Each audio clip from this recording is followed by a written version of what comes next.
everybody, and welcome back to the T.H.O. Movie Reviews podcast, the show where we bring you passionate, honest, and insightful film criticism.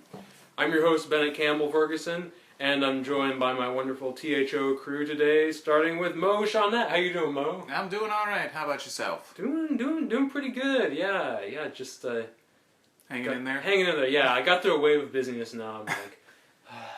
Yeah, so did I. It was called the Christmas season. Oh, that's what that thing was. That's why they pay me the big bucks. The minimum wage big bucks. It's to sell movie tickets to people on Christmas Day who are very surly and very not in the Christmas spirit. And also here we have Patrick Belin. How are you doing, Patrick? Pretty good. Hello, everybody in internet land. I'm doing very well. I like that internet land. It's like it's like Hollywood land. But let's call him I land. Yeah, I land. Well, we're here today to talk about our top 5 films of 2016 or 2016. I don't know what we're supposed to call it.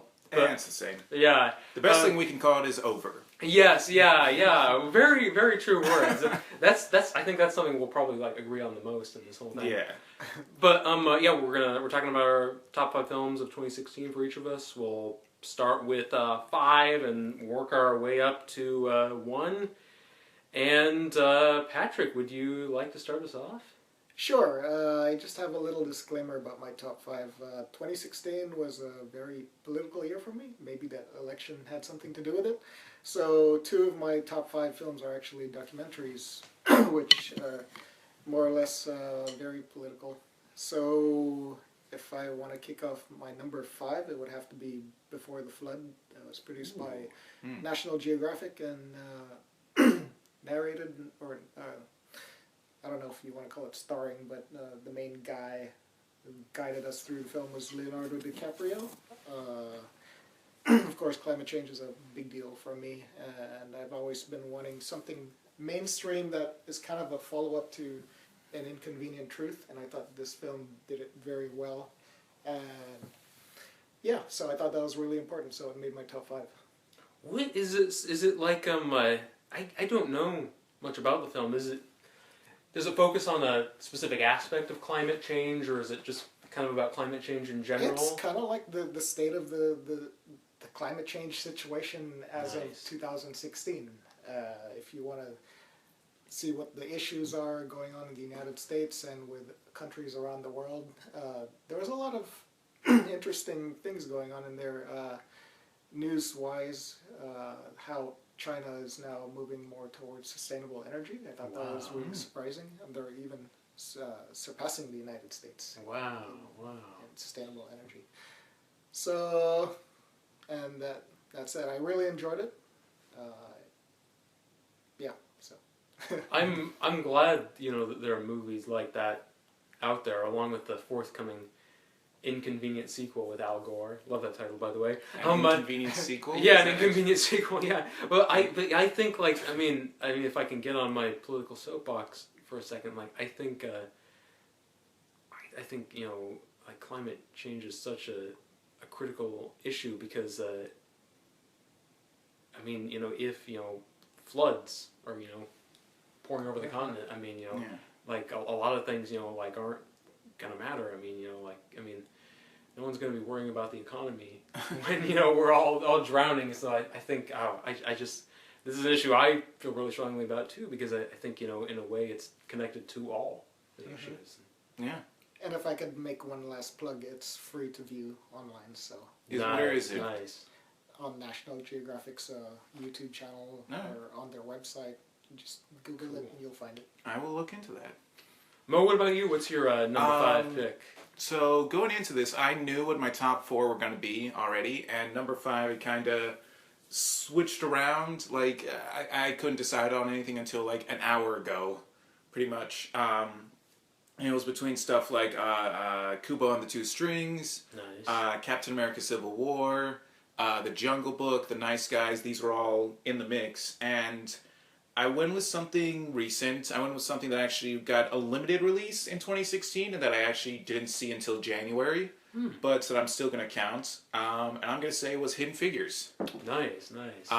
Story of a trio of black female scientists and mathematicians who worked at NASA in 1961, who were instrumental in not only moving the company forward, the administration forward, but also in ensuring the successful launch of the rocket that took John Glenn around the world. Katherine Johnson, Mary Jackson, and Dorothy Vaughan, who were really extremely intelligent women. Like, it's amazing how smart they were, and the fact that I'm trying to compose my thoughts here.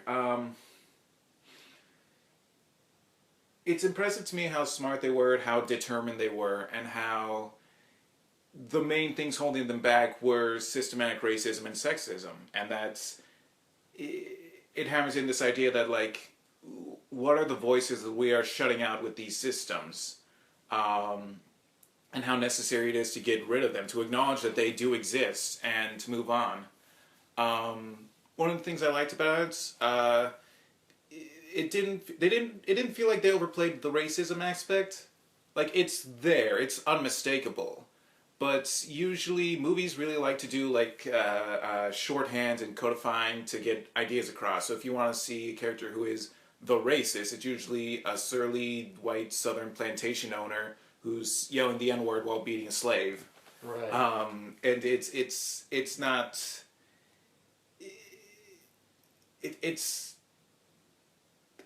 It's the same. It's very predictable. And here we see it from scientists and from administrators and really intelligent people who are still enforcing these regressive racist policies. And they always dress it up as something else. It's just like the line that keeps coming up is, "That's just the way it is," as if that's supposed to justify all their treatment of these women. And one of my favorite moments in the film, there's a lot of really great like stand up and cheer moments in this movie, and one of them where Dorothy Vaughan, played by Octavia Spencer, her boss, who's played by Kirsten Dunst. Oh, right. Yeah, who's asking her for a favor because Dorothy Vaughan took it upon herself to learn computing language to program the IBM computer that was going to make calculations for NASA. Oh, wow. And no one else really did. Like, they were struggling with it, or at least that's the way the movie presents it, that people were struggling with it, and she took it upon herself to figure it out, and she started teaching other women in her group of black female mathematicians how to program the computer. And she meets with Kirsten Dunst, and Kirsten Dunst asks her to start teaching some of the girls that work with her how to program the IBM. And Kirsten Dunst has kind of been terrible to her all throughout the movie. And she says this line, like, "Despite what you think, I never had anything against you." And Dorothy Vaughan goes, "I know, and I'm sure you really believe that." Wow. And that one struck me. Hidden Figures is a movie it's a story that's worth telling, and they did a really great job telling it. And it was one of my favorites of the year. I'm gonna see it soon myself, and I think what you just said about it being a story worth telling. I think that's so true, because I'm ashamed to admit it, but I did not know that story before. I didn't either. I didn't. Granted, I don't keep up with NASA, but yeah, me neither. It's worth knowing about these women. It's both there's now a building named after Katherine Johnson. Wow, wow, that's fantastic. And her contributions were invaluable, and that's worth knowing, and that's worth celebrating.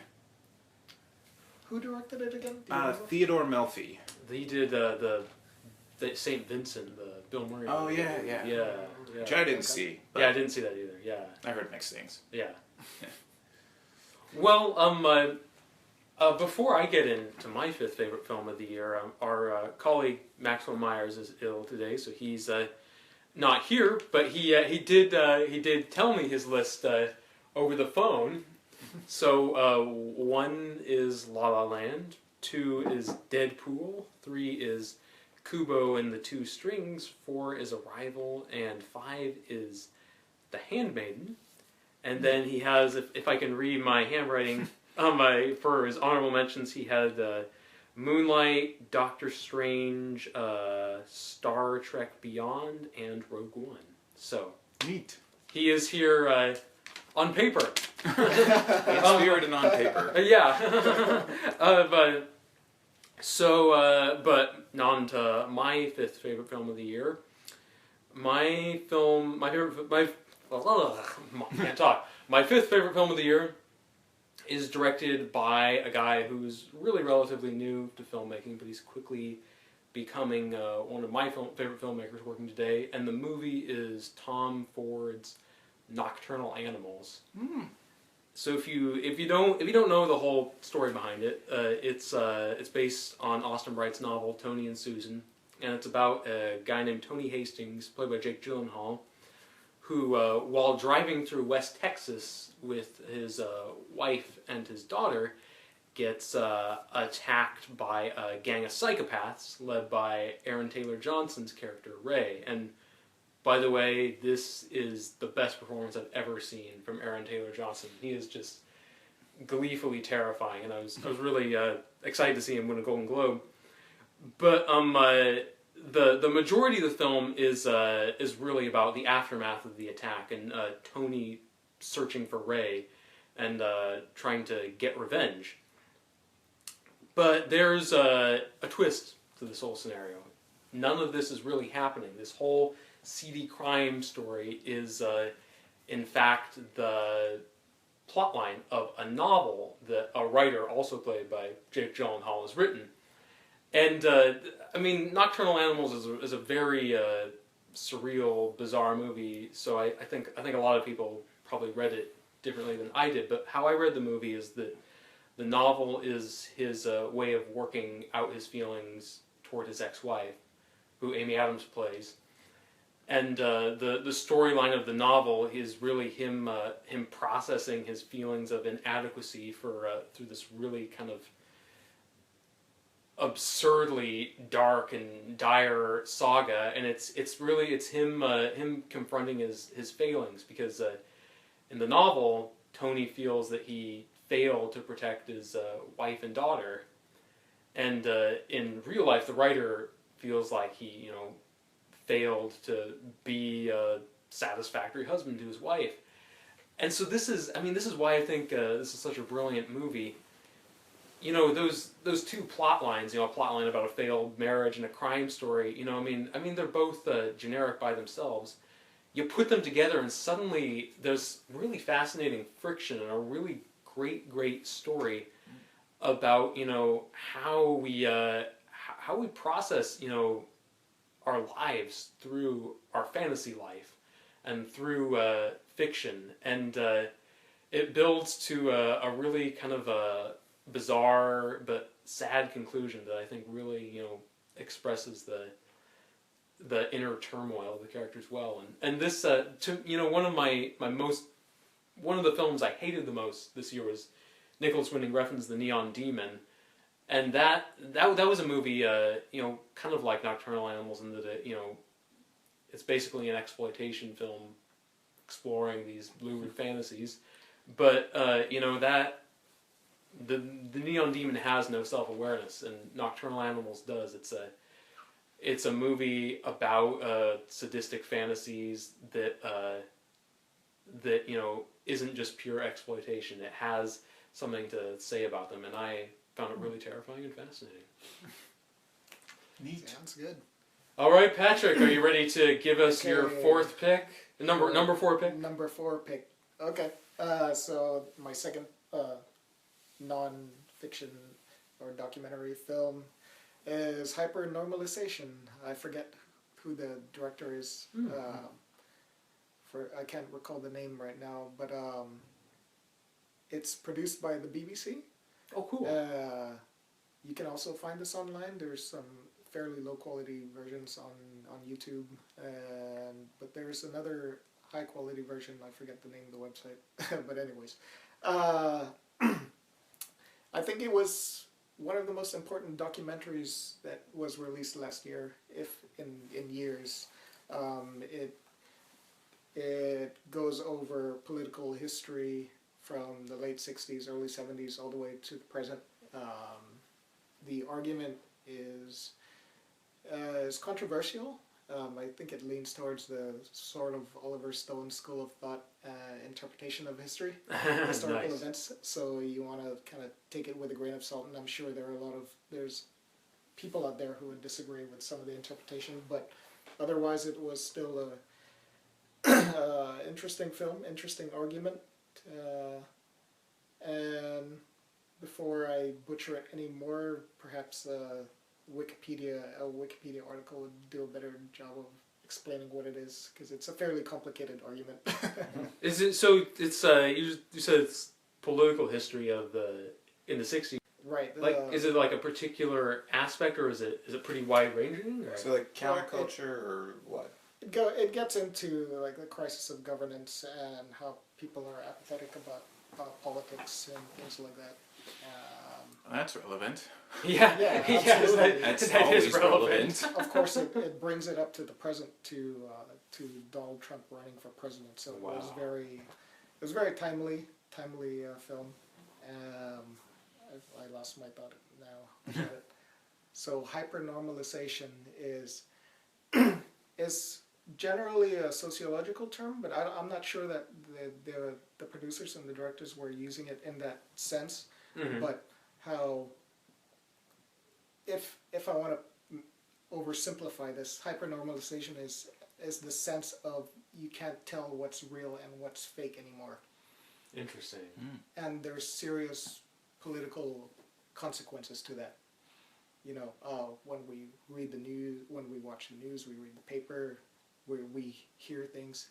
This very much relates to this whole phenomena of fake news that we keep talking about these days. So, is it like kind of like connected, or is this a different thing from the idea, like when like people talk about Trump being normalized or not normalized? Okay, absolutely. Okay. It's also fairly long. I think it's about 3 hours. So oh wow! I had to see it twice just to catch everything, and there was a lot that I missed the first time around. So it's not an easy film to get into, but if you're into the sort of things, if you're in like taking a sociology, political science classes, then this is very much a must see. I think that sounds great, and I think it sounds certainly relevant to what's going on now, and I think there's a lot of value in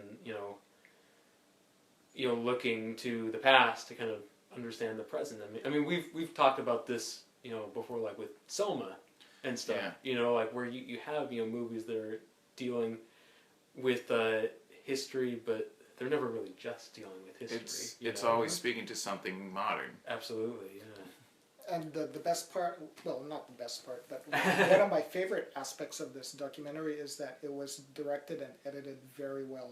Nice. It was like watching it was like watching an art film that at the same time that's a documentary. Editing. Editing is always so intensely important, but I think in some ways documentary editors have some of the hardest jobs out there. You're dealing sometimes with much more footage than you have for a nonfiction film. You could be dealing hours and hours and hours of raw footage. Yeah. I think on Hoop Dreams there were thousands of hours of footage. Something like that. It's really staggering. Yeah. Hypernormalization, cool. Hypernormalization. All right, Mo. What is your fourth favorite film of the year? My number 4 pick is something that it's a movie I've talked about a lot, and it's something that came out earlier in the year, but it's still stuck with me, and that is Zootopia. Nice. That is Disney's animated feature, directed by... I pulled up the Wikipedia article because I don't remember who directed it. Rich Howard and Byron Moore? Or is it something like that. Or is it like Byron Howard and Rich Moore? I can't remember. It's on here. Byron Howard, Rich Moore, and Clark Spencer. Okay. Disney's updated version of the talking animal concept, except it takes place in a modern seeming metropolis, and it's upfront about dealing with prejudice, which is going to be something of a thing now that I think about it with my movies. But it's really funny and clever. It's a lot of fun. It's gorgeously animated, but that's not a surprise. Really well acted. And again, it's pretty straightforward with its message. It's not subtle about it, but there's some stuff that it does that I like. And again, I've talked about this bit a lot, but this means a lot to me. The fact that our main character in the story, Judy Hopps, is progressive in her ideology. She's definitely tries not to be prejudiced. She tries to be open-minded and optimistic and see and judge people for their actions, not who they are. But the movie still makes it clear that she's not there yet, that she still has a way to go. And I think that speaks to a lot of people who, when they're viewing media, they tend to make good's the enemy of perfect. Mm-hmm. That if something doesn't meet all the qualifications, all the standards, then it's not worth their time. It's terrible and offensive and should be disregarded. And I'm not a fan of that ideology, and I really like that Zootopia acknowledged that change doesn't happen overnight, that these prejudices and these point of views, they're all around us, and it's difficult to move past them all at once. It's not going to happen right away. That even the most liberal, progressive, forward-thinking people, they're going to have trouble. And they're not going to be aware that they need to, there's still steps they need to take. And I really liked that. And on top of all that, it's just a really entertaining movie. Those ideas you're describing to me, I think that's doubly remarkable coming out of a kid's movie. Yeah. I mean, kids' movies are often the most morally simplistic movies out there, and to think that something's, out there being seen by that many people with a message like that that's so, and not just important, but nuanced. I mean, that's, I that's a pretty hopeful thing, Yeah. I got nothing to add to that. It's just, I really liked that movie. I'm glad it exists. I haven't seen it yet, so it's on Netflix, I think. Oh, nice, cool, cool. Well, moving on to my fourth favorite film of the year. This is a movie that's it's very ordinary. It's a movie where not a lot happens, and yet it's a movie where everything happens. It's kind of funny how often that's the case. It's Jim Jarmusch's Patterson, and it's about a bus driver named Patterson, living in Patterson, New Jersey. Theme there. Yeah, and he's a bus driver, but he's also a poet. He composes poems in his head while he's driving his bus. He writes when he's on his lunch break, and really the whole film is just about his routine. It's about him getting up in the morning, going to work, doing his job, coming home, eating dinner with his wife, walking the dog, going to the bar, having a drink, and then the day ends. And it's the film is just 7 days in his life. And the thing I really loved about it is that it's a movie about a really ordinary guy. I mean, he leads in some ways a very small life. He's this quiet, humble, working class guy. He's a great writer. He writes really beautiful poems, but his writing isn't published. He's not famous or anything. But in a way, he is extraordinary because he is such a decent person, and you see that when he gives his wife the money she needs to buy a new guitar, and you see that when he comes across this little girl who's been abandoned by her mother outside a factory, and he says I'll wait with you till your mom gets back, and just all these amazing examples of little kindnesses that he, you know, puts out into the world. And I was really struck by that because, you know, the reality is that, you know, the greatest filmmakers out there right now tend to mostly make movies about really despicable people. You know, I mean, think about, you know, David Fincher or Martin Scorsese. You know, I mean, it's and to an extent, you know, I get it. You know, I mean, you know, a character like Jordan Belfort or J.K. Simmons' character in Whiplash. You know, that's great drama. You know, that creates a lot of conflict. That's really fascinating. But with Patterson, I found it really, you know, refreshing to see an interesting movie about a really good person, and it was inspiring without feeling, you know, badgering or moralizing. It's just a very simple but very beautiful movie. I highly recommend it. Wow, So sounds good. I know a little bit about Jim Jarmusch. I've seen bits of his movies. I did see Dead Man. And I know that a theme that comes up a lot is like this mix of cultures. Oh, sure, happen. yeah. So like in Dead Man, it's you know his take on a western where it's a white guy and a Native American guy traveling through the West, and there's this exchange of poetry, of William Blake poetry, that the white guy, whose name is Bill Blake, has no idea. And the Native American guy thinks he's actually William Blake the poet, and like neither of them really knows what's going on. Wow. So I'm wondering, like, does that idea of cultural exchange does that happen in Patterson? And if so, how is that? Without needing to get into spoiler territory or anything. I'm so glad you brought that up because that is a huge part of the movie, and one of the things that I think is the most interesting movie is that it's even though it stars Adam Driver, the rest of the cast is, you know, the overwhelming majority of the cast is not white. I mean, you know, he's married to a Middle Eastern American woman. You know, he's you know, the bar he goes to at night, he often seems like he's the only white guy in the bar. You know, everyone there is African American usually, and I find that, you know, really interesting. And the climax of the movie is him encountering a Japanese poet, and so it's a really intriguing setup, and I've been thinking about it, and I'm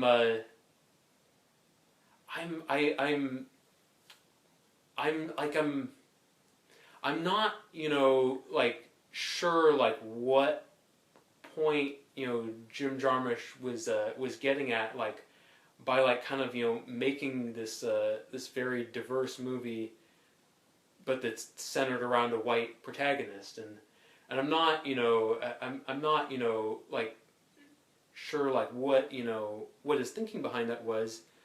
But, you know, regardless, I mean, it's a huge part of the movie. I mean, it's a big part of what that movie is. So I definitely think it fits into what you're talking about for sure. Right on. Cool. All right, Patrick, number 3. Numero tres. Cool. Numero tres. Yeah. Okay, well, I'm back to regular movies. Regular. What is regular? Yeah, what is regular? Non-documentaries, anyways. So my number 3 is Arrival. I'm sure everybody in II Land has been hearing about it lately because it's gotten a hell of a lot of nominations, more than I expected. Yeah. Like, what? I thought it was too good to get that many. You know? I thought it was just too out there. Yeah. Like they don't usually go in for sci-fi. They don't. Yeah, exactly. No, you're right. Well, I think what's interesting about Arrival is that it didn't necessarily feel all that sci-fi. Yeah. Which was kind of refreshing, especially with a lot of these sci-fi movies coming out of Hollywood that are basically action blockbusters with, you know, things flying all over the place and things blowing up all over the place.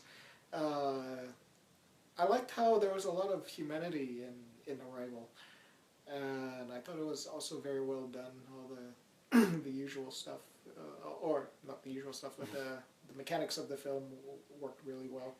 And I thought there was a lot of creativity in it as well with the script, the score, the characters. There was a lot of heart in it as well. So it's, for now, I don't know if it's the best First Contact movie, but it's my favorite First Contact movie so far. So that's why it's number 3 on my list. Yeah, it's probably my favorite First Contact movie, at least of the ones I've seen, and I'm trying to think of what other First Contact movies I've seen. Yeah, I'm not sure how many I of did those see in Contact total. in like high school, but I don't remember any of the other ones. I didn't see that. Yeah. Well, there are those fantasy ones too, right? Like the Hitchcock one. I forget what it's called. Is it Hitchcock?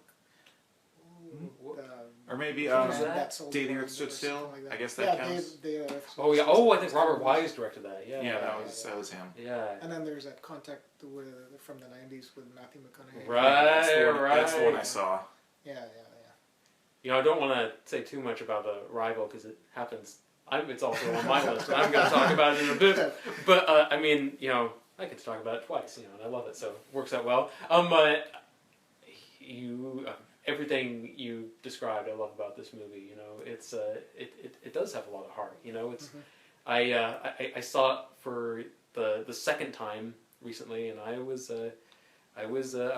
weeping by the credits. You know, and it felt good. It felt cathartic. It's, you know, and then, you know, I mean, as far as what you said, you know, about the script, I mean, yeah, it's a brilliant script. You know, it's a sci-fi movie that, you know, feels very down to earth and very ordinary. It's not to say that you can't, you know, do stuff that's more out there and more surreal, but in this particular case, like, I loved that, like, it has, like, very, you know, kind of like everyday details, like, you know, her walking through an empty cafeteria at the college and stuff like that. And I mean, it's beautifully done. I appreciated that the Contact event and the overall interpretation of the extraterrestrials was always within the human frame. It didn't pull back into this try to be this epic blockbuster thing, you know, like Independence Day or something like that. I really appreciated that. Also, interestingly, I think it's going to be re-released with bonus footage. Yes, yeah. So I'm thinking of we still got it at the theater. Like, that's still one of the big sellers, which I don't know why we bounced it down to one of our smaller theaters. But it's been out for a while, so I guess that's the explanation. I hear they're even putting it they're even like expanding the release of it because of the Oscar nominations too. So not surprised. I have no problem with that. Yeah.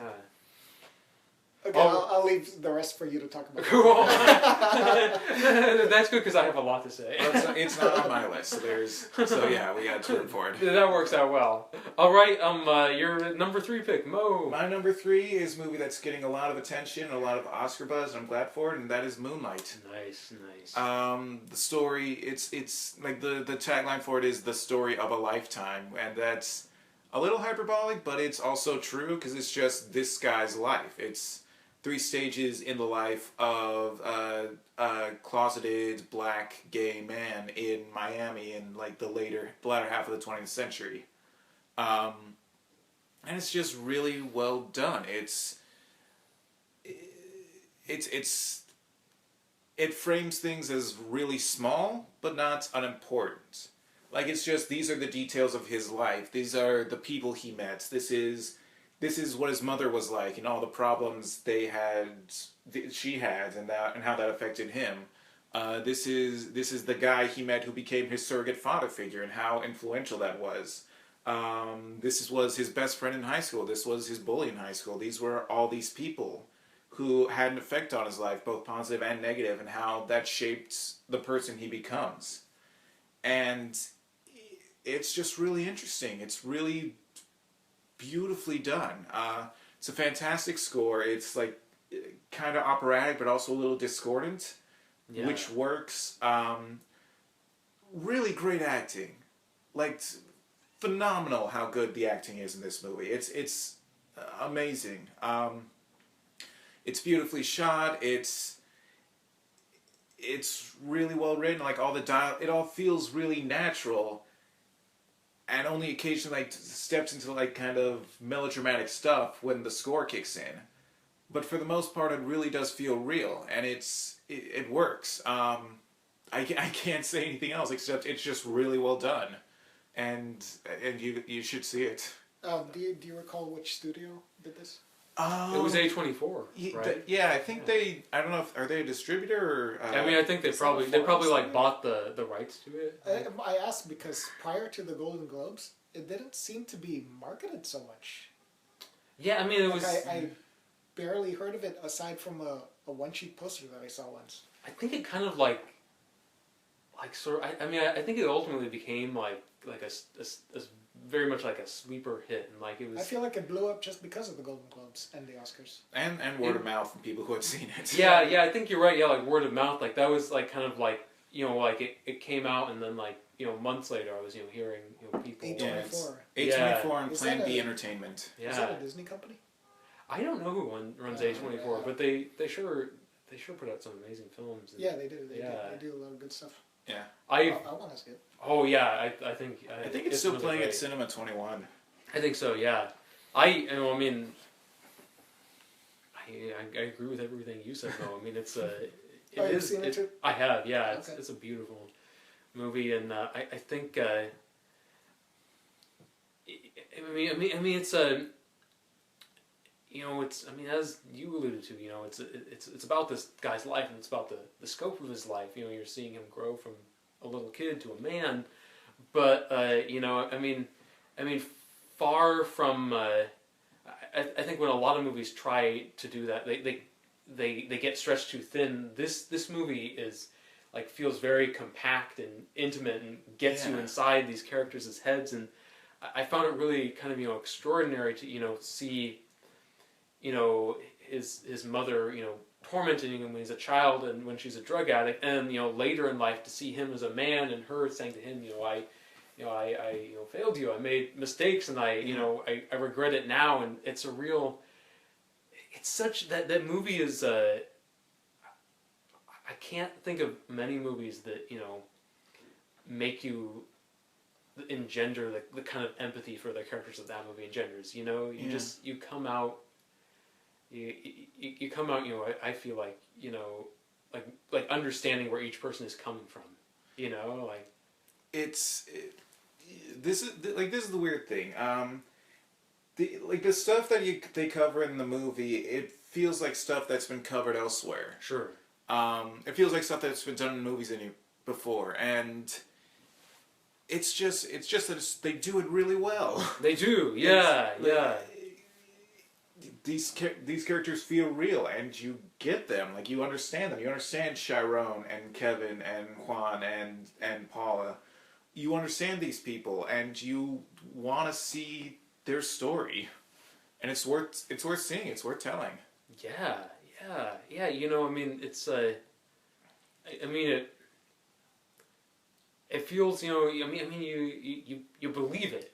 You believe it. I mean, like I saw a review, saying something like, Moonlight's not a documentary, but it feels like Naomi Harris, who plays Paula, who plays his mother, who's a drug addict.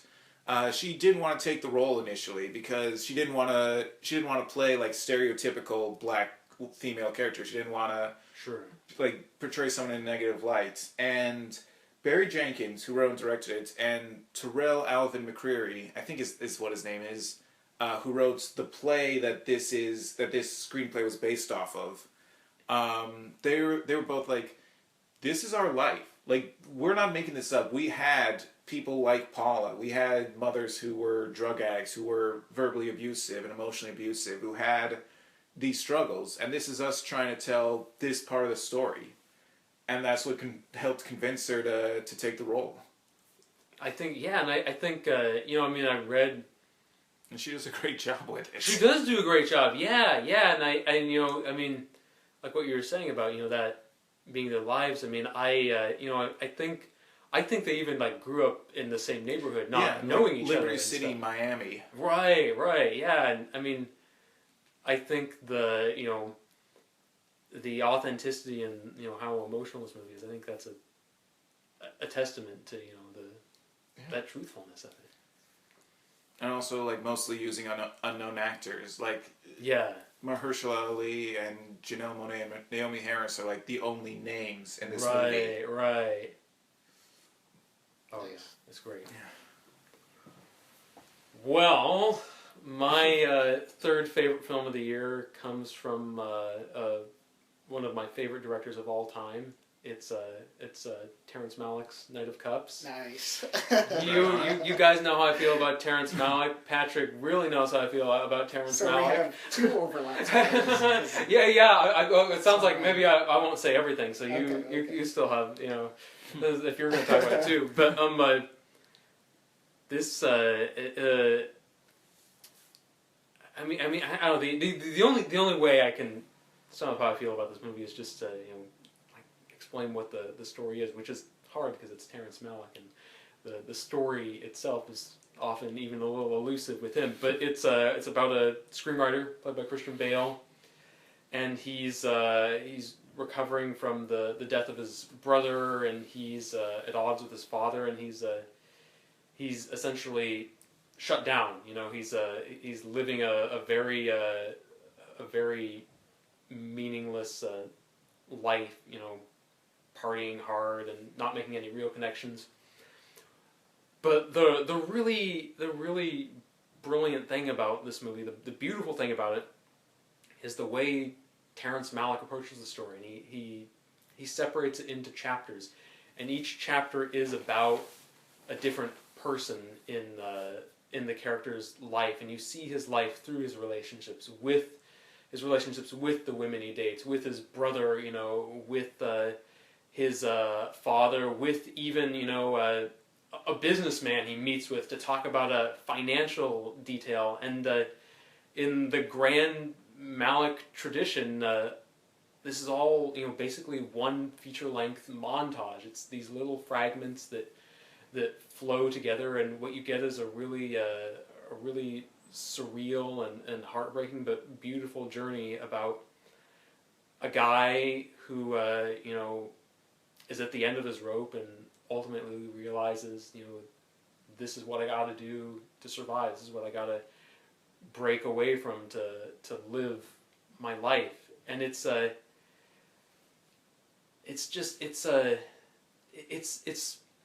one of those movies that is filled with moments that on the surface don't make sense and yet make so much sense. Like there's a great scene where Christian Bale and Wes Bentley, who plays his brother, they're out walking through Los Angeles, and they see this injured bird limping along, and they just stop for a minute and stare, and it's full of so many little just beautiful fragments like that. And I think it's kind of easy to say Terrence Malick's up in his ivory tower, making these movies about the cosmos and women who really like to twirl around, But I don't think that's the case. I think he is a man who digs down to the emotions of his characters and really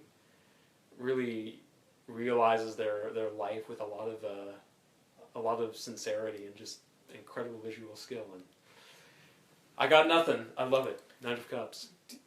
Great. Do you remember the name of the cinematographer? I'm getting him confused. Yes, Emmanuel Lubezki. Lubezki. Yes. The other guy, but Lubezki. Yeah, and this, this is some of the best work he's ever done. It's there's no one, there's no director or cinematographer team who does handheld better than Malick and Lubezki, because it's like the handheld, it's not this faux cinema verite thing to make it feel gritty. It's this the camera's like moving around really fast, and it's all very fluid and graceful, and it allows like one image to flow to the next. Yep. It's just beautiful. Yeah. All right, Patrick, you ready to talk about your second pick? Yes, and it's not going to be Knight of Cups.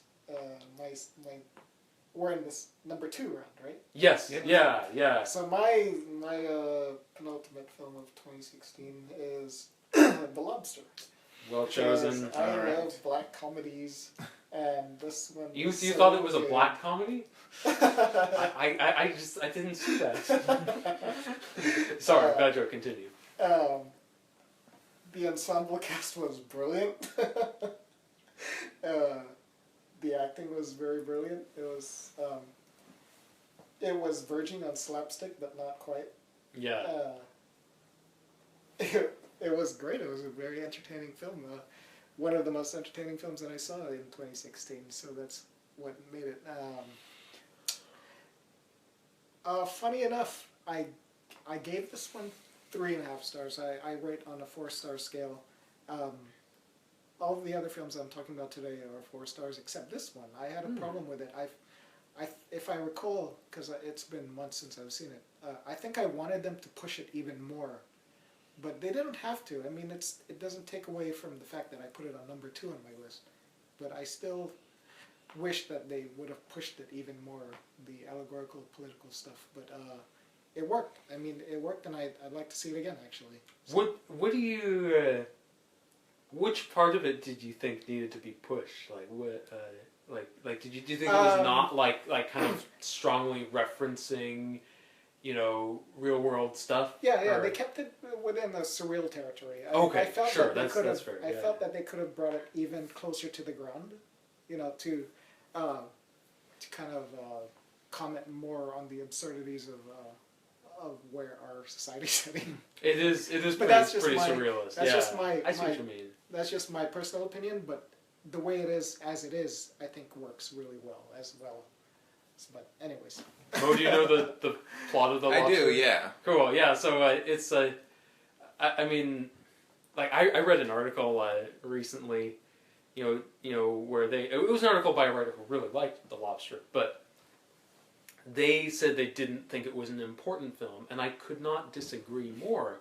I mean, this is one of the most important films of the year, and the reason why it's important is because I think the hotel, is this very dogmatic world, and then you go into Léa Seydoux' world, and you think like, oh, these characters are out in the woods, they're free, they're liberated.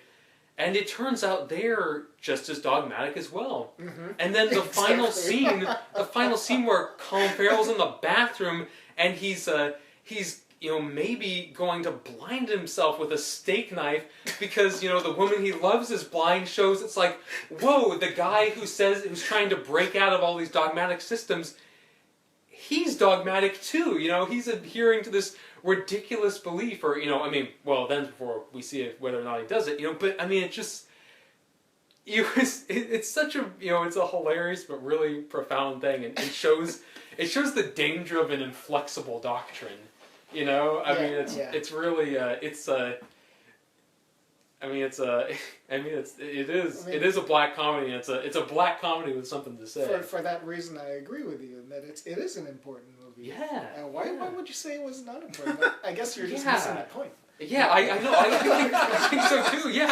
I think anyone who wouldn't think it was important, would be missing the point. The more you, hearing you talk about it, it's the type of movie where the more you rationalize it, the more hilarious it is. Yeah.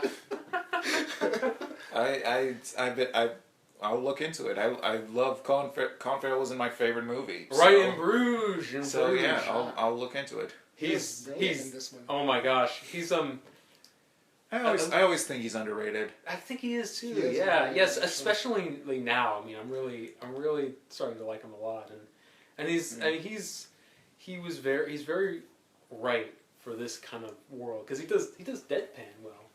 Like I like the way he talks like this. Like very stiff and very fast, like he's reading from a script but on purpose. Like it's really funny. Oh my gosh, yeah. I love how they don't get technical with it either. I mean, you just assume that this happens in this world. Yeah. Magical realism? Yeah, they don't do the whole like a lot of movies these days. It's like backstory out of backstory after backstory after. It's like everybody's so obsessed with backstory these days. I know. Yeah. Why can't you just tell a fucking good story? I know. I totally support you. Yeah. On that. Yeah. It's like, as much as I hate to say it, because I love Batman Begins, I think it might be the Batman Begins syndrome. Probably. Where every movie now has to begin with a flashback to the main character's a small child. Yeah. Like everybody wants to be Chris Nolan. Oh yeah. All right, Mo, what's your second favorite film of the year? Speaking of movies that aren't super important, This is probably like the lightest fare on my list, but it's not a conventional choice because it is conventional. If you get what I mean. But the movie is Doctor Strange. Oh, cool, That's what cool. I'm talking about. Marvel's the latest addition to the Marvel canon. Scott Derrickson directed. John Spates wrote it. And Doctor Strange, I won't say it's the best superhero movie that came out this year. I still think that Civil Wars probably holds that honor. But for me, a lot of it had to do with timing.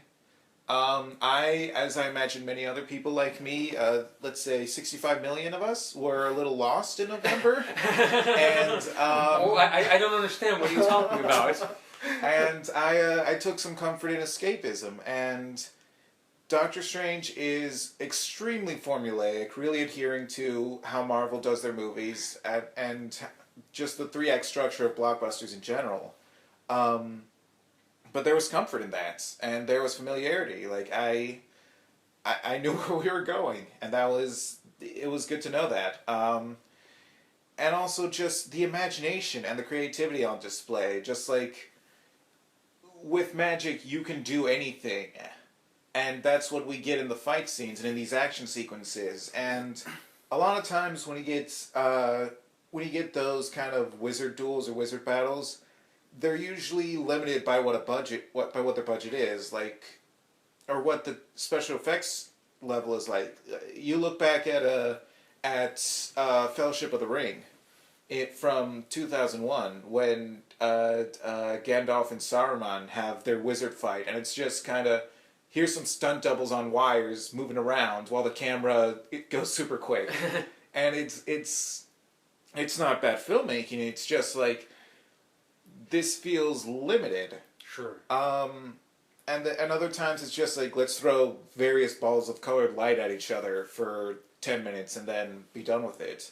With Doctor Strange, they're going all out. There's incorporating actual martial arts and physical stuff into the fight scenes. There's an astral projection fight between these two basically ghosts. There's the fact that they can warp space and time around them, and the entire thing becomes just a absolute head trip. The visuals are outstanding. They're really pulling from the early comics. These books that were drawn by Steve Ditko that caught on with really, let's say, grooved out readers, and like, they're pulling directly from it, and you can see the influence, but you also can see the update to it, and how they modernize and how they make it look good on screen for 21st century audiences. And I love the creativity of it, and I love the creativity and the imagination, all this stuff that goes into it. I didn't realize that I wanted to see something like this until I did. Sweet. Oh, sorry. No, I think I'm going to see it tomorrow. Nice. Yeah, I gotta say, I agree with you, Mo. I think it's worth seeing, and I mean, I really liked it. As you guys probably know, I've especially lately, I've been I've been a Marvel Studios naysayer. I mean, I didn't even like the Avengers or Civil War, and knowing that I don't really like the way they're making movies right now, I wasn't expecting to like Doctor Strange, but I saw it in 3D. I snuck a sandwich into the theater, and I had a blast. I loved it. I mean, it was really great escapism. It was really fun, and I mean, you're right. The visuals. I mean, my God, just the brilliant, rich colors and the wild cosmic stuff, and especially at the climax of the film when they're playing around with time and things like going in circles and a kind of Mobius strip kind of thing. I mean, it's awesome. It's a really good time of the movie. Was it nominated for visual effects? Yeah, I think it was. Yeah, and it deserved it. I mean, nice. And there, it's like I mean, I think we probably all saw the bending buildings in the trailer and we're like, oh, it's a nod to Inception, and this is this not a bad thing. Which Right, itself, yeah. which itself is a nod to a man with a movie camera. yeah, and this is but this, I mean, Doctor Strange, is its own wild, crazy thing. Even though it is, like you said, I mean, it knows where it's going, and you know where it's going. Yeah. A question: did Benedict own the role? It was fine. Yeah, I wouldn't say he owned it. He showed up to work. He did a good job. Okay. I'm not saying like he's on par with someone like Downey or Ian McKellen who did own their roles for comic book movies, but he did a good job. Okay. Yeah. It's a. I think it was a really good cast. I think it's maybe it's just because it's like you said, it's familiar. It wasn't like there was that experience of seeing Robert Downey Jr. as Tony Stark. And it's like, whoa, I didn't know that guy could do that. Like he basically rewrote how that character was. Yeah. It's a great movie though. Yeah. All right, so my second favorite film of the year is it must be Arrival. Because you knew I was going to get to Arrival. Part 2 is our Arrival discussion. I might say something. It's I mean, you guys know how I feel about this movie. I talked at length about it in our previous podcast and then just now. But I mean, if I could add anything, it would be that this is an alien movie that's when you come down to it, not really about aliens. I mean, it's more about people. Yes, Denis Villeneuve. He basically Trojan horsed through the sci-fi trappings this incredible story about geopolitics, about friendship, about motherhood, and it's one of the most beautiful and heartbreaking yet hopeful movies I saw this past year. And whenever I try and come to an image that sums up how I feel about it, I always come back to the last shot, which is just Jeremy Renner and Amy Adams hugging each other, and I just think that's what this movie is. This is about people people who are geographically close to each other, or even people who are geographically separate from each other, finding a way to reach out. And in a way, her quest to talk to the aliens is emblematic of really something much bigger. Something that arguably the whole world struggles with, and it's an incredible movie. I love it. Can't say enough good things. I just saw it more as just the value of communication, of language, and of understanding, like that, and that's why I felt like it. To me, at least, it kind of seems like it needed to be a sci-fi movie to do that. Oh yeah, just to be just this communication with aliens, and on it's founded on understanding on being able to talk to them, which is the crux of the movie, and not just the plot, but the theme of it, the goal of it, of being able to talk to people different than you, to be able to communicate with them effectively. Yeah. And how much power and how much value that has. Yeah, and it's an odd thing, but from kind of, it reminds me of something Christopher Nolan said when he was making Interstellar. He said, the farther we took the story into space, the more it became about very earthbound stuff. Mm-hmm. And Arrival is, reminds me of that because, you're right, it is about the value of communication. Mm-hmm. And it's, in seeing that on a very exaggerated level and seeing, people, in orange hazmat suits, floating into this spaceship to talk with these squid creatures, right. The real, triumph and the coup of that movie is, through that idea we do, come to, on a deeper level, appreciate the power of communication, and, then that extends to humanity, it's... Right. I'm just realizing now how bringing in the having the extraterrestrials into the script was an important contrast in order to highlight the human element of the story. Yeah, but they're so very, very human in how they present the heptapods. Just like the scene where after, spoiler alert, after the military guys kill one of the heptapods, the other one is still saying, we need to help you. We need to help each other. And we need to be able to do that. And that was really humanizing. Yeah, it is. Yeah.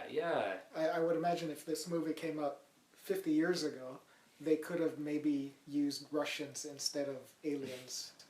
But since we live in a globalized society now, they would have to go with the extraterrestrial. Yeah, you're right. Yeah. In order to make that work more.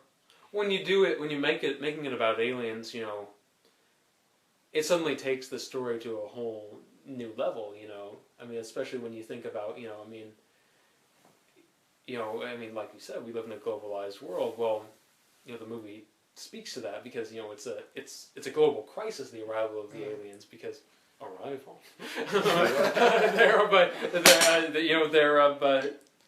because it's all these different countries having to come together and failing at certain points, but ultimately making the right choice.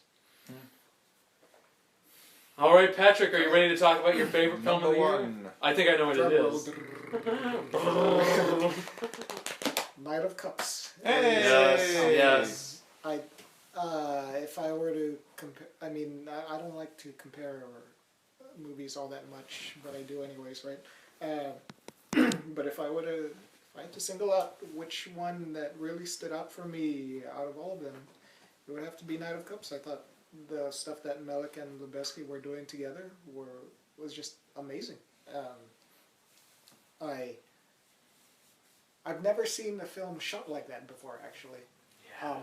I was sucked into that world from the very first scene, from the very first second of that movie, and that's pretty amazing for me, considering that I'm kind of ADD a little bit. But the Lubezki and Melick and I'm not sure who the editor was, but they really focused on the way the images flowed into each other, and they did that very well. And also the story wasn't overly structured. It was structured enough just to fit what they were doing with the photography, which I thought was brilliant. And I'm not a huge fan of LA, the city itself. I'm not a huge fan of the city. And LA has been used as a setting in so many films, you know. Yeah. It's in so many movies. I mean, you can shoot LA, but I thought it was probably the most interesting use of LA in a movie that I have ever seen. It didn't make me love LA, but it brought me to LA in a way that I know it, and you know, of course, you bring your own biases into films as well. I mean, it didn't make me love LA, it didn't make me hate LA, but it had a very realistic view, a realistic sense of LA. I felt like I was brought into the character and I was brought into the setting, and I thought that's what Lubezki and Melick were trying to do with that film, and it was groundbreaking in that sense. And it was because of that it was the one movie that stood out for me for the entire year, and plus I just really like it on a personal level. I agree. I think it is groundbreaking, and I think I think you're right. I mean, I think it's an incredible portrait of LA, and it shows, you know, different elements. Like you see the freeways, you know, swooping overhead, you know, the ramps and whatnot, you know. But then, you know, one of the great motifs in this film is Christian Bale on the beach, and he keeps coming back to the beach, and you know, just the images of the sand and the waves and characters running out into the water, and you know, that's another thing that, you know, Malick is so good at. He can really take an image that means something, because you know, you see this guy, you know, this wealthy, you know, well-dressed writer, you know, he keeps running into the water, and it's like he's trying to get in touch with his childhood or something, you know, trying to, you know, regress somehow, and it's a really profound thing. I would say it was the most honest depiction of LA that I've ever seen. is probably what I'm trying to get at. And it was probably even more so, well, not probably, but it is more so than what they were doing with Tree of Life, where it still had that sense of cinematics in it, where you knew you were watching a movie. Sure. With with Knight of Cups, I felt that they were pushing that honesty in the cinematography of that, which is what I really appreciated, and I hope they continue doing work in that direction. I hope they do too. Yeah, I don't know that they are though. I mean, but who knows? We'll see. Well, it's kind of interesting. Like the city plays a big role in the Tree of Life as well, with the scenes of Sean Penn and that glassy, sterile skyscraper. But that was like kind of more like a generic sort of representation of modernity and isolation, and Knight of Cups like really could. It pushed it more. Yeah, it could only be an LA movie, and it's very beautiful, but it's also earthbound. Like one of my favorite moments is Malick shot it back I think in 2012. And one of my favorite moments is you see an ad for The Amazing Spider-Man on a bus. I mean, and it's like, I mean, and I don't know, little details like that I really love. And I just, since I love this movie so much, I just have to go back to one thing you said about the editing. The single best cut I've seen this year is I think it's a cut from ocean waves surging to a shot of a woman opening her umbrella. And just like, oh yeah, I remember that. Yeah, I mean I mean watching this stuff like I find like we think of like Malick sometimes as this weird guy like off in Malick land doing whatever he does there, but I mean this is like pure like visually awe-inspiring cinema. I mean this is I think he's as inventive as like James Cameron was with Avatar or something. He may not be inventing new technology, but he's telling stories and looking at things in really new and brilliant ways. It was a standard 1:8:5 ratio, right? If I recall. Wait, what? The framing of it. It wasn't. Oh gosh. I don't think it was CinemaScope. It wasn't 2:3:5. It was just a standard 1:8:5. I can't remember. I feel really silly that I can't remember. No, because I know the Tree of Life was 1:8:5. Yeah. There's a lot of handheld work, so yeah, it had to be 1:8:5. It was 35 millimeter. Okay. So, yeah. I think that's what it looked like. Yeah. That would make sense. Yeah. All right, Mo, your favorite film of the year? My favorite film of the year. It is. It's also a political documentary, and it's when I see movies, I have a tendency to compartmentalize it. It's like just I went into a theater, and 2 hours later I came out, and now I'm doing other stuff. And they say in my head, but it's usually in a really intellectual capacity. I have a habit of mostly kind of overthinking these kind of things. It's not often that I get a movie that's let me rephrase that. It's a little unusual that I get a movie that's really deeply emotionally affecting to me. But this movie was like that, and this movie is 13th, which is a documentary. It's available on Netflix, directed by Ava DuVernay, who got nominated for Best Documentary Feature, and she deserved it. And it's about the title 13th refers to the 13th Amendment to the Constitution, which states that slavery was illegal unless it was used as a punishment for a crime for which the victim was duly processed. And in the aftermath of the abolishment of slavery, arrests of black people skyrocketed, especially in the South. And it talks about that. It talks about systemic racism, not only in just in government, but also in media. And how they brought up scenes from Birth of a Nation, which the original Birth of a Nation, which any film student will tell you is it's D.W. Griffith is, to use the parlance of our time, the problematic fave of movie history. That's a nice way of putting it. Shall we say? And then talking about mass incarceration in the 21st century and how it seems like after the civil rights movement, things like the Voting Rights Act and desegregation, there was increased attempts by the justice system to put black men in jail, whether intentionally or just as an unintended consequence of trying to do the right thing.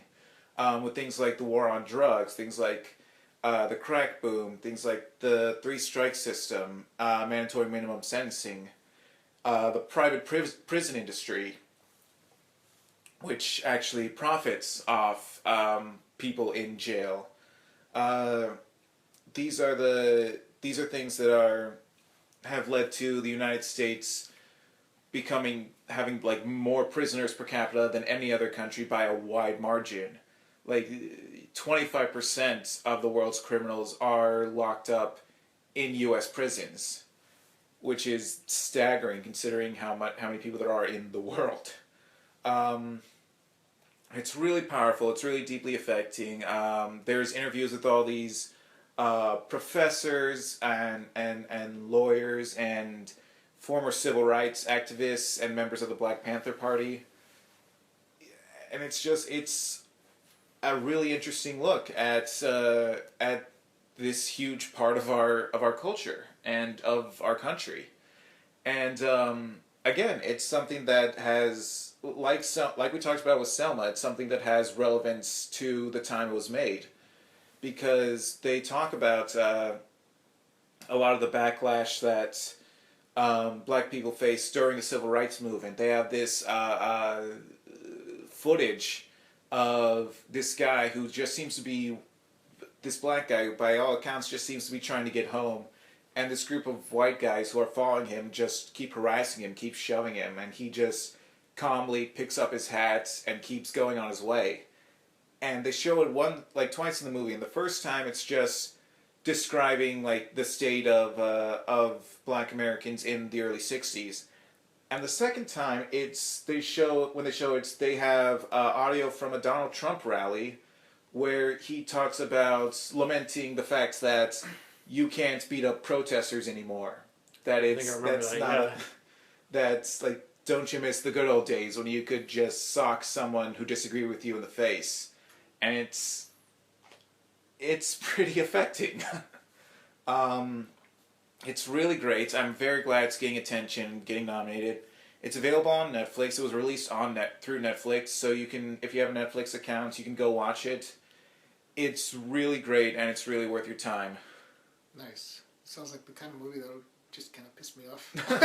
Piss me off.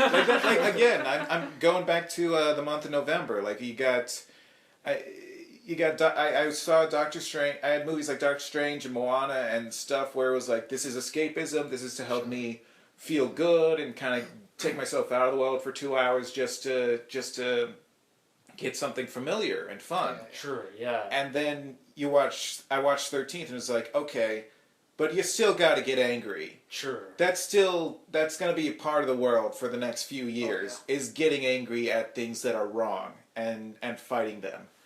And it's really affecting. It's really great. Go see it.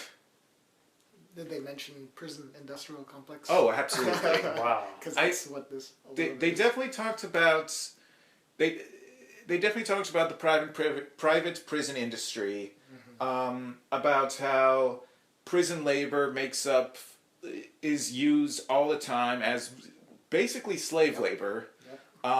How these private prison industries make money from locking people up, and a disproportionate amount of them are black people. Yep. And it's very much a part of it. Exactly. I think I like it resonates with me what you said. That like getting angry, has to be a part of it for the next 4 years, and give or take. Yeah, and even I haven't see the movie. I've seen the movie. I still need to, but even just listening to you describe it, like it's just it makes it makes your blood boil. Yeah, I mean it's the I mean. One of the statistics is that it's like white people are like 3 or 4 times more likely to smoke weed than black people, but black people are way more likely to go to jail for it. Exactly. Oh, that's just... Which is like... That's the thing. And like the most chilling part of it, they do have a bit on police brutality, and they have just montage, and they like preface it by saying the following footage was shown with permission from the families of the victims and the deceased. And it's just videos of all these people who have been attacked by police. People like Eric Garner, people like Sandra Bland, people who Black Lives Matter protesters march in their names.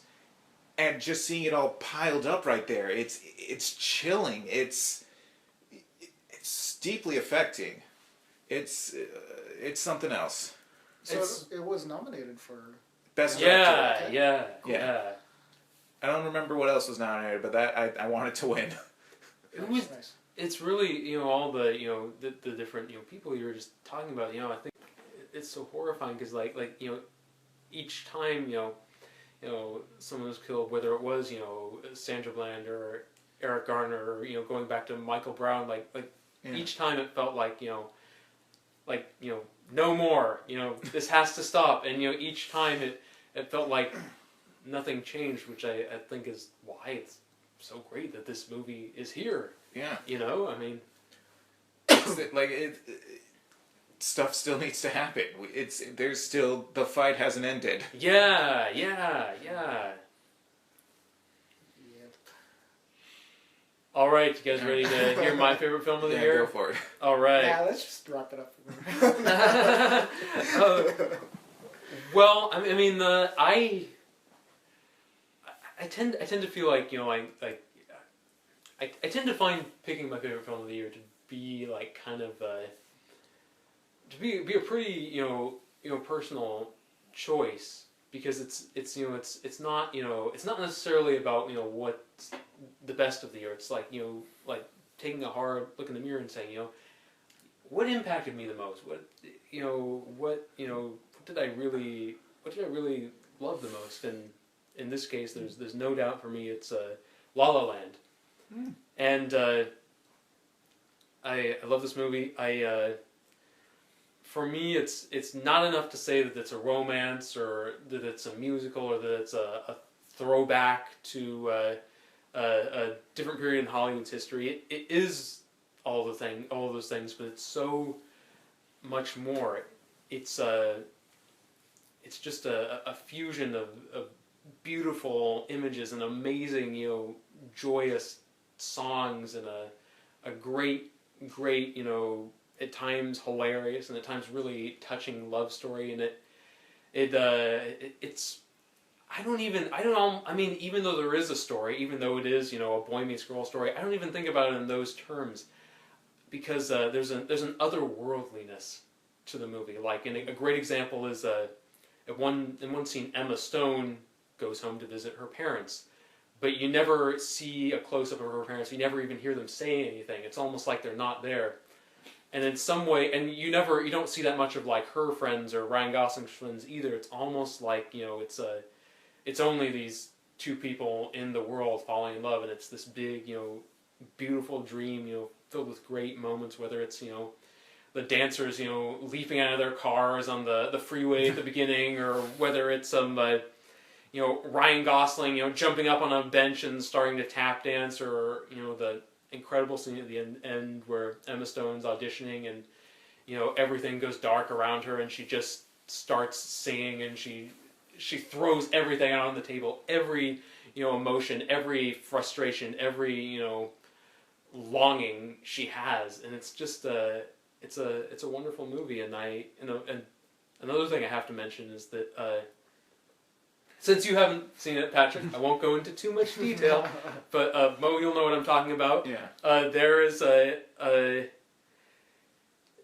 there's a moment at the end, in the very last scene, when you feel that when things look not so happy, and but in that scene, Ryan Gosling and Emma Stone look at each other from across the room, and just there's this moment of silent acknowledgement between them about their relationship and this life they shared together and what that means to them, and it's just a beautiful thing, and I'm so glad this movie exists. You know, it's a lot of similarities to Whiplash. Yeah, I know. But It like is a lot of similarities. It's more likable. It is more likable. Yeah. Like, ironically, I think I liked Whiplash more than this, but La La Land, I think it's being a little overhyped. No way. I liked it. I had fun with it. I'm glad it exists. I'd love to see Damien Chazelle do a bunch more like old style musical, old throwback, old Hollywood musicals, and I'd like to see a lot of other people do it. It's I think, but it's this idea of like, what is the cost of your dreams was really big in it was really big in Whiplash. Yes. Yeah. And in the difference is it's the main character in Whiplash. He came off as he wanted to become a great artist for recognition or for fame or to be remembered as one of the greats. And in La La Land, it came off more as they wanted to do it as they wanted to be great artists for the love of art. Sure. For the love of the arts they were doing. And I liked it. I had fun with it. I don't think it's the best picture of the year. It's probably gonna go home with all the technical awards. Definitely the music awards. Yes. Yeah. Because they want to encourage that. It was nominated for 2 songs in the music. Yeah. I don't know. It could have been nominated for more. I think. Neither of them were my favorites. Oh yeah, my favorite's Another Day of Sun. Yeah, it's the best one. Yeah, it's the best. Yeah, which coincidentally doesn't have either of our main characters singing, but let's not go into that. Okay, well I'll go into that. I love both of their singing, you know, and I'm. They're perfectly reasonable as singers. I don't care that they're not professional singers, because I think the beautiful thing about this movie is, like, you know, the thing about the great old Hollywood musicals like Singing in the Rain is that they were kind of, you know, tailored to showcase, you know, specific musical stars. And in this movie, it's not really about. It's not a movie where, you know, you sit back and go like, "Whoa, Fred Astaire can move!" Like it's a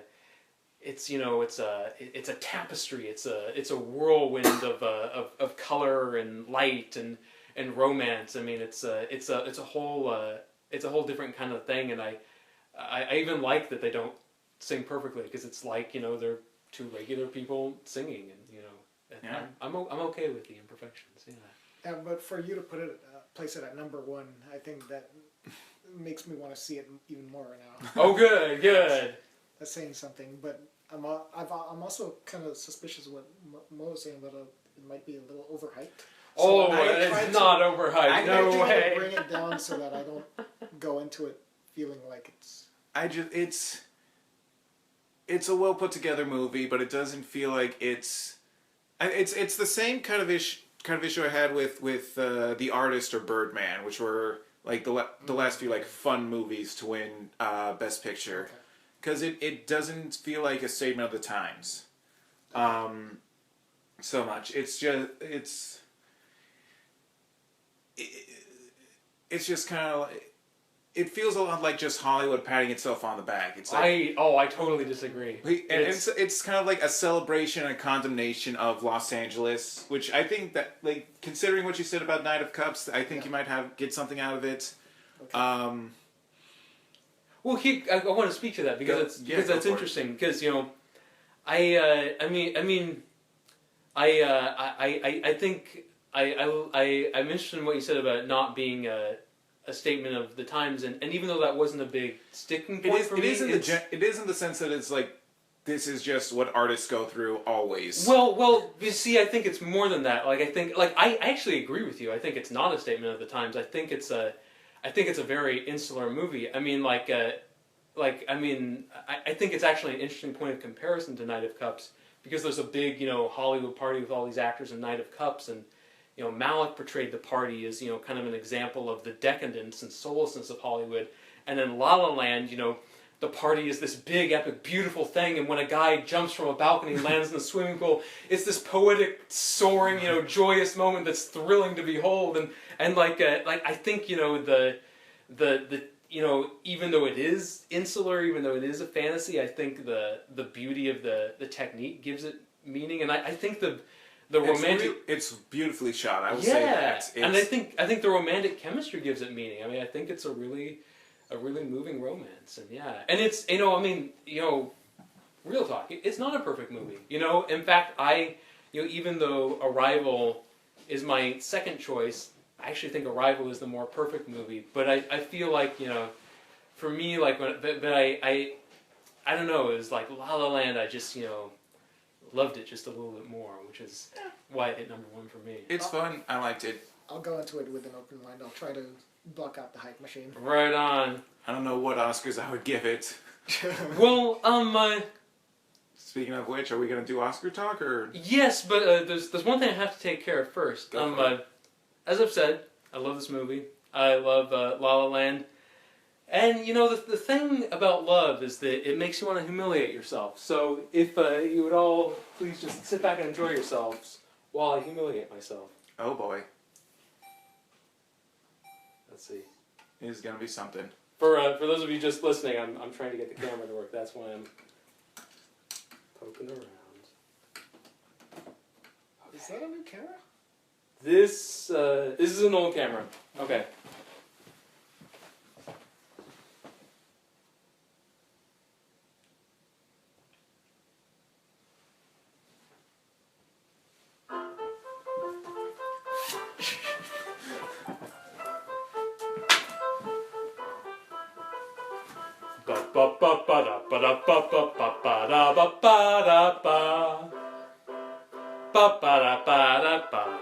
I think about that day.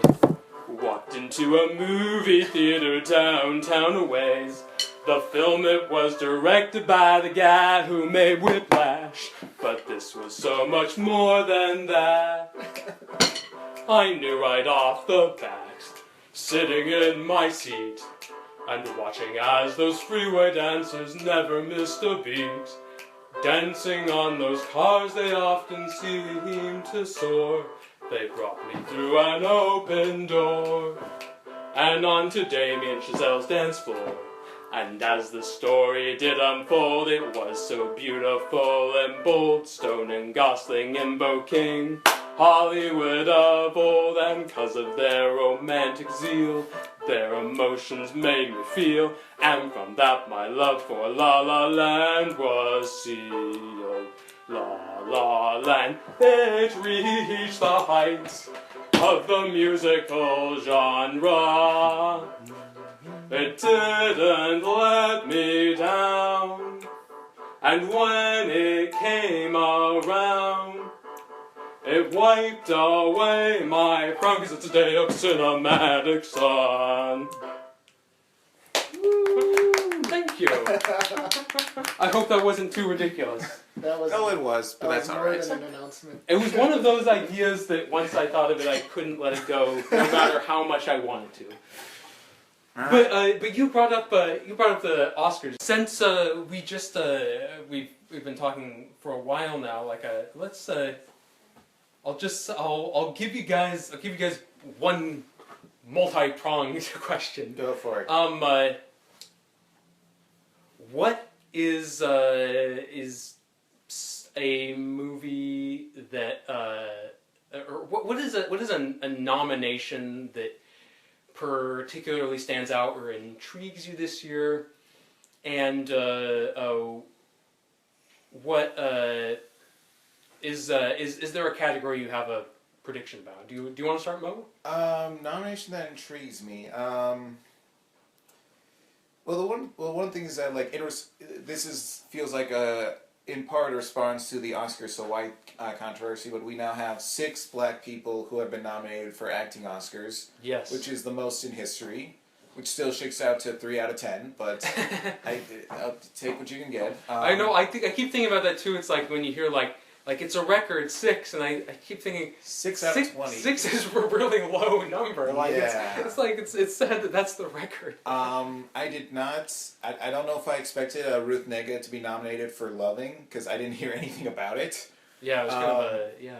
I thought Amy Adams was shoo-in for one of those spots, but she was bumped off. Yeah, I have a theory about that. I think I think in Arrival. If I ran the Academy, I would give her Best Actress for Arrival. I think it's the best performance by an actress this year because it just the subtlety and the emotion, etc., etc. But I think to get an Oscar nomination, she would have needed to have a limp and a glass eye and a Russian accent. That would have helped immeasurably. But sorry, continue. For predictions, I can only guess based on the Golden Globes and what I think and what I liked. So do you want to do? Well, you give your answer and then we'll just go through what the list is. Well, I forget who's on the list, and what frustrates me about the Oscars is that, and more so this year perhaps, is I don't get to see all of the movies that are nominated. So it's hard for me to have time for that. I got a job. There's a marathon coming up, and Rico's doing a marathon. That just sounds exhausting. I've seen 6 of them out of the 9 that have been nominated. I've seen 6 of them, which is I've actually seen 6 too. Yeah. Good for me. Yay. Yeah. What was your question? Do I have any predictions of any of the categories? Yeah, is there a nomination that stands out to you in that? Yeah, and is there a category you have a prediction about? Should we just go through the list of the major awards? Sure. Do you guys want to? I don't want to. I don't want to. I don't mind. I got no okay. Cool. Yeah. So let's start off with actor. So we got Casey Affleck, Manchester by the Sea. Andrew Garfield, Hacksaw Ridge. Ryan Gosling, La La Land. Viggo Mortensen, Captain Fantastic. Denzel Washington, Fences. Well, I'll just say this: Adam Driver should have been nominated for Patrick. he should. I would have him win Best Actor, but no one assumed that this race is settled. Everybody's saying Casey Affleck, but here's the thing. Casey Affleck was also pretty subtle, and for better or worse, the Academy likes big, larger-than-life performances. Oh yeah. And also, Casey Affleck settled a couple sexual harassment lawsuits. Sometimes the Academy, overlooks, horrifying stuff like that. Like when they, nominated Mel Gibson. Yeah. But other times, that really has an impact on things. And I think do not be shocked at all if you see Denzel Washington swoop in and get Best Actor. I think that's I wouldn't be opposed to that. Here's the thing: he already won a Tony Award for playing this role on Broadway. That's true. That is true. The cast of Fences is the same as the Broadway cast. Right. So, which won awards out the wazoo. So. Right. And he's won an Oscar for Best. He's won two for Glory and the cop one. Training Day. Yes. Okay. Glory and Training Day. Yeah. So he probably won't get it just for that. He could be the new Meryl Streep. She's won 3. If that's the case, it might go to Gosling, which I'm not. I wouldn't be into that. It's kind of, he is the weaker of the 2 leads. I would rather see Emma Stone. Yeah, I love Ryan Gosling on La La Land, but for me, I still think it's Emma Stone's movie, and I think I think she probably won't get it, and if Gosling got it and not her, that would just be kind of an insult. Yeah, that would be weird. Let's go on. Let's move on to another category. Actress: Isabelle Huppert for Elle, Ruth Negga for Loving, Natalie Portman for Jackie, Emma Stone for La La Land, Meryl Streep for Florence Foster Jenkins. Okay, here's what's going on with this race. This is interesting. Go for it. So, everybody was saying, it's going to be Natalie Portman for Jackie. I mean, and it's a fine assumption, actors in biopics often win. But you could tell, reading, reviews of critics that, people, even though people thought Natalie Portman would probably win, people wanted Isabelle Huppert to win. People were more enthusiastic about her. But it's like, no, Natalie Portman's going to win. She's got the biopic, blah, blah, blah. And then Isabelle Huppert wins the Golden Globe, and it's this kind of, thing of, it's like, oh, wait, maybe we can choose Isabelle Huppert, And it's the thing well, is... That's like the not fun one, is Natalie Portman? No, Isabelle Huppert. Oh, sure. I know the premise of Elle. Yeah, as do I, yeah. She's not a nice person, and it's not a nice movie. So they might give it to Emma Stone, because they like it when they sing. Yeah. I mean that's what got Anne Hathaway Oscar, and also it's fun. They might just want to do the fun one. They might, yeah. Like you've said that Oscar likes to go fun movie, serious movie, fun movie, serious movie. Last year was Spotlight, so this year it might go La La Land's way. I'm not sure what I was going to say.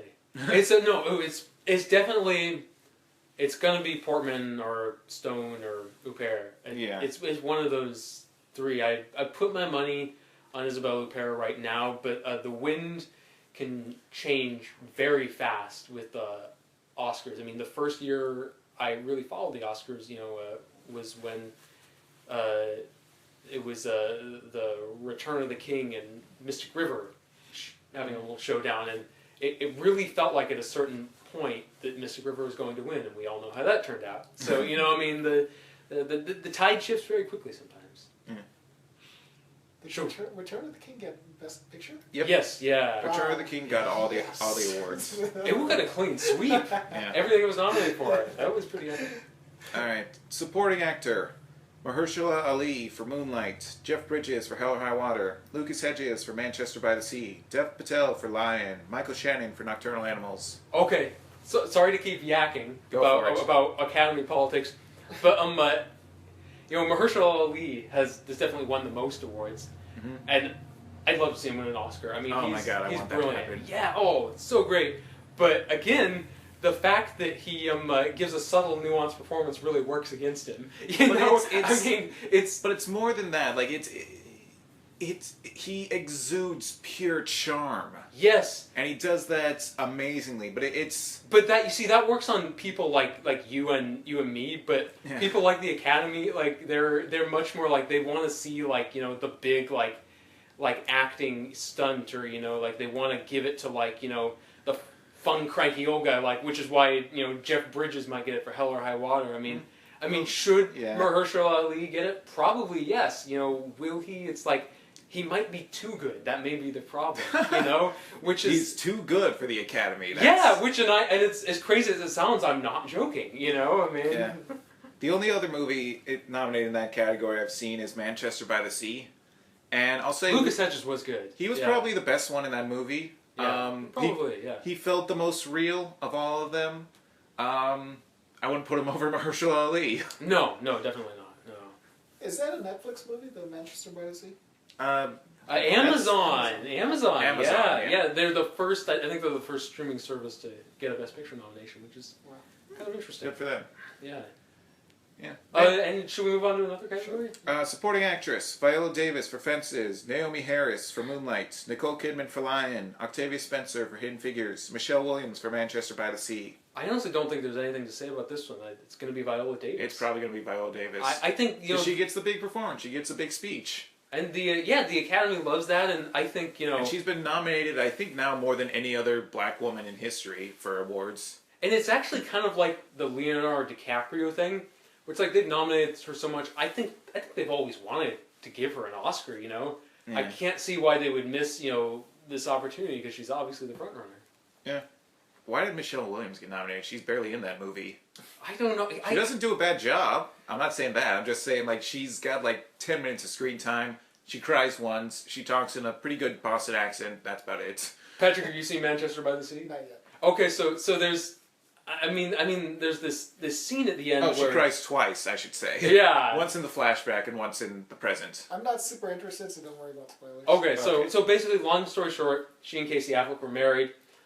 He got high on cocaine and accidentally burned their house down and killed all their children. And at the end of the movie, they run into each other in the street, and like she starts crying, and he gets upset and walks away. And some critics are just obsessed with this scene. It's almost like a fetish. Like they're just like, they like, you see things like, years later, when people think about cinema in 2016, they'll think of Casey Affleck and Michelle Williams talking in the street. Will and it's they? like, and it's like, honestly, I saw. I think I could pick almost any moment in Moonlight or Arrival or La La Land or Night of Cups or even even some movies like Was Only Lukewarm on that I think are better than that scene in the street. So that's my take on that whole thing. Yeah. I just it feels organic to the story and it reflects their characters, but Yeah. But that's my feeling on Manchester by the Sea in general. It's just I think it's so overrated. I think Manchester, for me, it speaks to an emotion and a part of life that I personally haven't been through. Like, I've lost loved ones before, but I haven't been through just like the boring part of it, the minutia of like dealing with of lawyers and hospitals and funeral homes and all that stuff. And I think like if you have, it's gonna speak to you more. It's like, yeah, I felt this, I knew what this is like, but I haven't. So it offered me a look into that piece of the world, and I'm like, that's interesting. But I honestly, I felt a lot more when they did this on Buffy the Vampire Slayer. I give the process you're describing, the minutia. I give them credit for doing that with a lot of nuance. It's not boring. Yeah, I'll and even like finding like really dark humor in it, which is really kind of like odd but extraordinary. But I mean, here's the thing about this movie. When when the children are dying in the fire, the director Kenneth Lonergan slips in this shrieking histrionic classical music. I mean, this is like I was talking about earlier. This is the cinema of the damned. It's really horrendously bleak, and it cranks up the bleakness. And more than that, you're supposed to feel virtuous for sitting through it. Like I'm so noble that I went to see this instead of going to see Rogue One, like I mean, it's hypocritical. It's also tonally dissonant. Like yeah. I'm getting the sense this is what it was going for. Like we got naturalism in the modern day, but in the flashbacks it's all melodrama and histrionics and stuff. But it doesn't work. No, it doesn't. It doesn't work for me, at least, because it's like. They just slip into the flashbacks so quickly, like without any warning. It's they do that a lot, his wife is there and his kids are there, so I guess we're in the past now. Yes, yeah. And his brother's not dead, so we're in the past. It didn't work for me. Yeah. Yeah, I don't like it. Should we go into Best Director? Director, Denis Villeneuve, which I'm probably butchering. I actually learned this because I listened to him say his name in an interview. It's Denis Villeneuve. That's helpful. That's how I thought. Mel Gibson, Hacksaw Ridge. Boo. Damien Chazelle, La La Land. Kenneth Lonergan, Manchester by the Sea. Barry Jenkins, Moonlight. Let's conflate this with Best Picture, because I think they'll probably go to the same thing this year. I think they're going to do a director-picture split. My guess is they'll do... My hope, if they do this...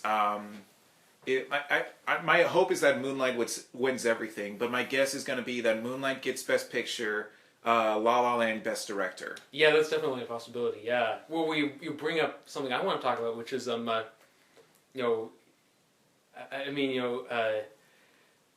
Land. Even though it's my favorite film of the year, I don't necessarily think it will win Best Picture, and that's for a specific reason. Everyone's saying, it's gonna win, no question. It got 14 Oscar nominations. Well, let's look at the facts of. Can't talk again. Well, Fury Road got 14 nominations, and they didn't win. There you go. Well, here's the thing. no movie since Braveheart has won Best Picture without being nominated for the Screen Actors Guild Award for Best Ensemble Cast. Guess what's not nominated for the Screen Actors Guild Award for Best Ensemble Cast? La La Land. Most of the people in the Academy are actors. Last year it didn't seem like Spotlight was going to win, but then it did. Well, guess what? Spotlight had already won the Screen Actors Guild Award for Best Ensemble Cast. What won this year? They haven't announced it yet. Oh. But but also this goes back even to Brokeback Mountain. We all thought Brokeback would win, but then all of a sudden Crash won it, and everyone's like, oh, it's a big surprise. Sorry, not such a surprise. Guess what it won? The Screen Actors Guild Award for Best Ensemble Cast. So sure, La La Land's the front runner. It's a big box office hit, which actually kind of surprises me. But and all the nominations, but if Moonlight wins the SAG award, that will change everything. It went to Hidden Figures. Oh, they did announce it. They did announce it. So it was Hidden Figures, Captain Fantastic, Fences, Manchester by the Sea, and Moonlight. And Hidden Figures won. Hidden Figures won. Wow. Okay, so that changes the game too. That tips things. I would more be than okay if they gave it to Hidden Figures. Yeah. Which is nominated for 3 or 4 things. Yeah. It's picture, adapted screenplay, and supporting actress. I think is all. Yeah, I think you're right. Yeah. I think the big takeaway here is and it's also got Mahershala Ali. He's in that too. Yeah. Wow, cool. I think the big takeaway here is that never assume the race is settled. I was that guy. I guess it was 6 or 7 years ago now, saying oh, The Social Network is gonna win, no question. I didn't realize that the Academy's all old folks. They don't know about Facebook. Yeah. I didn't. I should have known that Colin Firth stuttering would put the King's Speech beyond one of the greatest films of the new millennium. Someone made a video about it, like how the King's Speech is like perfect Oscar bait because it's about World War II and it stars British people. There's a respected overdue to win actor in the lead and a well-loved character actor in supporting role, and the movie is framed about him overcoming something that will somehow win World War II for the Allies. Right. And I don't want to diss the King's Speech too much because I actually love the King's Speech. I didn't see it, but I got nothing against it. I think it's a great movie, but I think it's the thing is the highest honor in Hollywood. You don't want just a great movie to win. You want a really fantastic special movie that pushes the art of cinema far, and which is why as beautiful as Spotlight won, as Spotlight was, I last year I would have rather have seen a really visually daring movie like Fury Road or The Revenant win, something that was really a gut-wrenching, ambitious, movie, not, just a really good movie, Right. But I could go on about that all day. Do we want to say anything else about the Oscars? It looks like fun. Yeah. No, I'm surprised that the Screen Actors Guild gave it to Hidden Figures. That's really interesting. Because it's Yeah.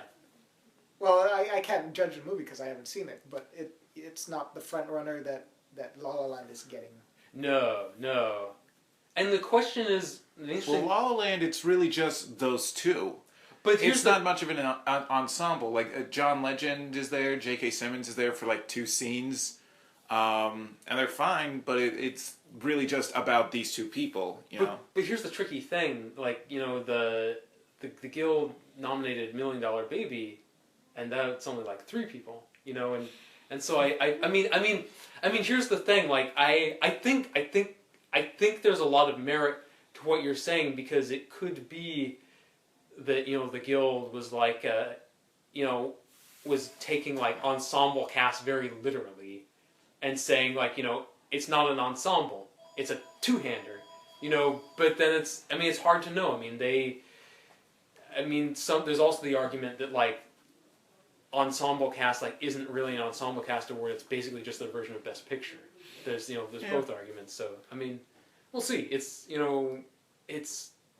there's more layers to this race than people realize. It's so layered.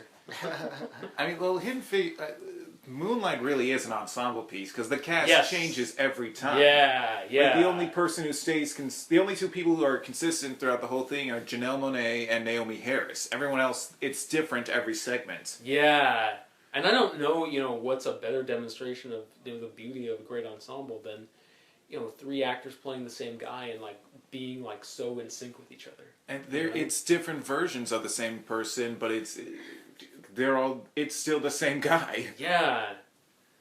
Like, one of my favorite things about Moonlight is just, like, the contrast between his teenage self and his adult self. Because you see his teenage self, and he's, like, this tall, super lanky, just, like, skin and bones dude.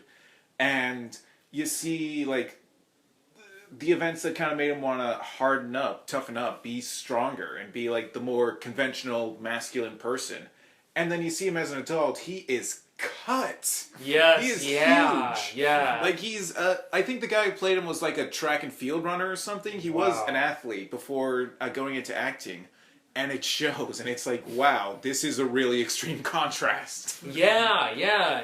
And it's a testament to, like what a well-told story that is. It's like, it's an extreme contrast, and yet you understand exactly how he got there. Yeah. How we get from A to B, or B to C in this case. Any final thoughts, you guys, before we wrap up? Well, I gotta see some of these movies for sure. I gotta see some good stuff. Did anyone see Lion?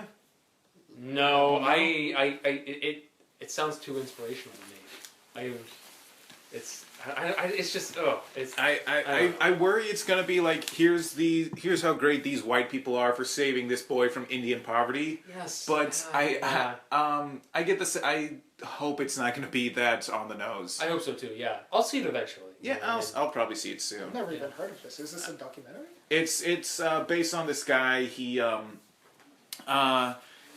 was adopted, but he grew up in India. When he was a boy, he was adopted by his Australian family, and as an adult, he went back to India to track down his family. And I'll see it at some point. I should see Loving because. I want to see that, and I didn't get to it. If it's still playing, they got like one show time at living room theaters. Oh, okay. But Ruth Negga, she is. I really hope that we see more of her, because all the stuff I've seen her on is like nerd stuff. So like she was on Misfits, she was on Agents of S.H.I.E.L.D., and now she's a cast member on Preacher. Oh, cool! And she's so good on Preacher. Nice. She's like the best one on Preacher, and that's a really strong cast. Alright, shall we leave off there, you guys? Go see movies. Have a good 2017. Here. I'll second that. We love you. Thanks for listening. We do love you people out there. But yeah, thanks for going on this crazy journey with us. And if you like this podcast, which, come on, why wouldn't you? But please click thumbs up and subscribe to our YouTube channel. Don't forget to like us on Facebook and to follow us on Twitter at T.H.O Movie Reviews. And please check out our blog, thomoviereviews.wordpress.com. Thanks for joining us, and happy movie watching. Ciao. Bye.